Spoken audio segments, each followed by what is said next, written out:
सभी दर्शकों का धर्म सेतु पर स्वागत। दोस्तों, पता नहीं हमने पिछले जन्म में क्या पुण्य किए होंगे कि इस जन्म में हम मानवता के सर्वोत्कृष्ट सम्मेलन महाकुंभ के साक्षी होने जा रहे हैं। जी हाँ दोस्तों, ये पिछले जन्म के पुण्य ही तो है। हमारे दादा परदादाओं को भी यह अवसर प्राप्त नहीं हुआ है। आखिरी बार महाकुंभ हुआ था सन 1881 में और इस बार पूरे 144 साल बाद फिर से महाकुंभ हो रहा है।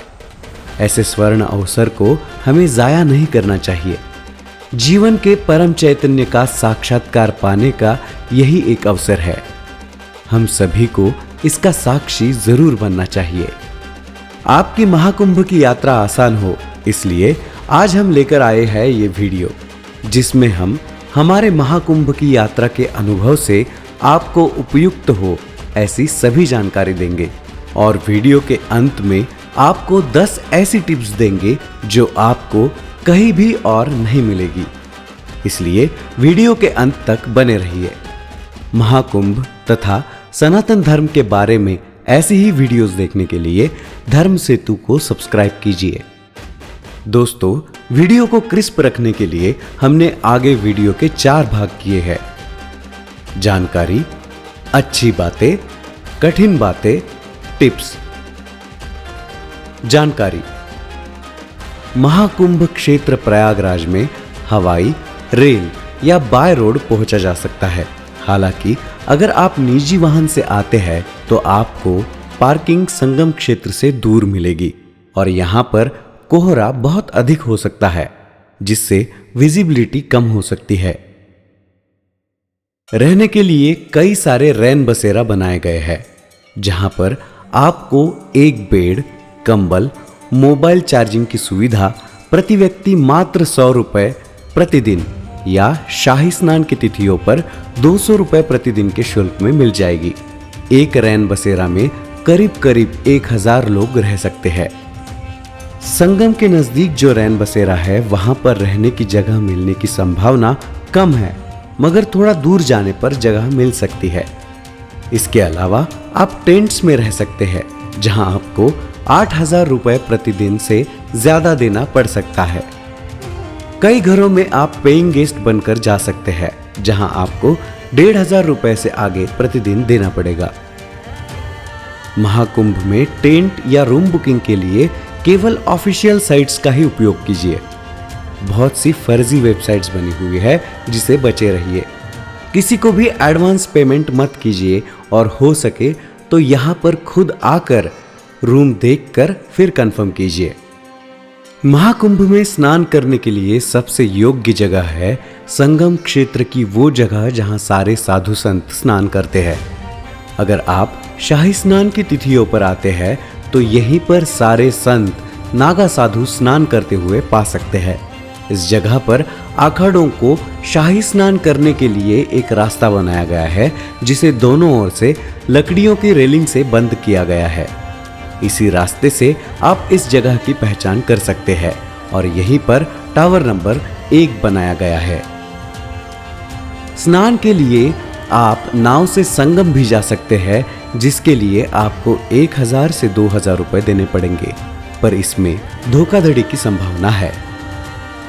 वापस जाते वक्त 2 चीजें अपने साथ ले जाना मत भूलिए: संगम का जल और संगम के रास्ते की मिट्टी।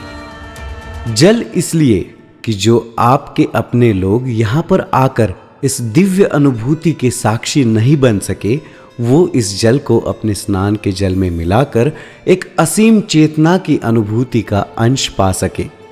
और मिट्टी इसलिए कि इतने सारे दिव्य साधु संतों के चरण स्पर्श से पावन मिट्टी और कहीं नहीं मिलेगी। हमें तो अंदाजा भी नहीं है कि कितने साधु संत और दिव्य पुरुषों के चरण इस मिट्टी को छुए होंगे। यहाँ का वातावरण बहुत ही प्रसन्न एवं पवित्र है, जो केवल यहीं पर आकर महसूस किया जा सकता है। कई जगहों पर संगम क्षेत्र के पास जाने के लिए सरकारी और निजी बसेस निःशुल्क उपलब्ध कराई गई है। भीड़ का मैनेजमेंट बहुत ही अच्छा है। संगम क्षेत्र में भीड़ संचालित करने के लिए केवल 1 या 2 पुल संगम क्षेत्र में जाने के लिए है और बाकी सभी बाहर आने के लिए है। महाकुंभ का क्षेत्र इतना बड़ा है कि कितनी भी भीड़ हो जाए उसे आसानी से काबू किया जा सकता है। सुरक्षा के लिए पुलिसकर्मी बहुत बड़ी संख्या में है और सभी बहुत ज्यादा मददगार है। महाकुंभ क्षेत्र में बहुत साफ सफाई है और सफाई का काम निरंतर चलता रहता है। हर एक चीज का बारीकी से विचार किया गया है। ढेर सारे साफ सुथरे पब्लिक टॉयलेट्स हैं। महिलाओं को कपड़े बदलने के लिए कई सारे शेड्स बनाए गए हैं। कई जगह आरओ वाटर प्यूरिफायर्स है जहां मात्र 1 रुपए में 1 लीटर पीने का शुद्ध पानी मिल जाएगा। अगर आप गुम हो जाते हो तो मुख्य संगम क्षेत्र के नजदीक ही टावर नंबर 1 मौजूद है। वहां पर जाकर आप घोषणा कर सकते हैं। ये घोषणाएं संगम क्षेत्र में दिन भर चलती रहती है। संगम तथा नदी किनारे घास फूस डाली गई है जिससे फिसलन कम हो जाती है और कपड़े बदलते वक्त मिट्टी कपड़ों को नहीं लगती। कैमरा या मोबाइल पर कहीं पर भी पाबंदी नहीं है। यहाँ पर रिक्शा, कैब जैसी सुविधाएं मौजूद नहीं है। आप केवल पैदल चल सकते हैं। लॉकर्स और क्लॉक रूम की सुविधाएं भी नहीं है, इसलिए गहने, फोन, कैमरा आदि का विशेष ध्यान रखें। अगर कोई आपसे कहता है कि वे आपको संगम क्षेत्र में छोड़ देंगे और आपको पैदल नहीं चलना पड़ेगा तो वे झूठ बोल रहे हैं। मेले में प्रवेश करने के बाद भी आपको कम से कम 5 से 6 किलोमीटर पैदल चलना होगा। शाही स्नान की तिथियों पर अत्यधिक भीड़ होने के कारण मोबाइल नेटवर्क भी काम नहीं करता। संगम क्षेत्र में खाने पीने के लिए बहुत सीमित विकल्प है, इसलिए खाने पीने की वस्तुएं भी साथ रखें।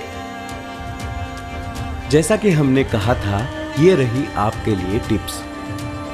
कम से कम सामान आपके साथ रखिए जो आप हर समय अपने साथ लेकर घूम पाए। हो सके तो अकेले मत आइए।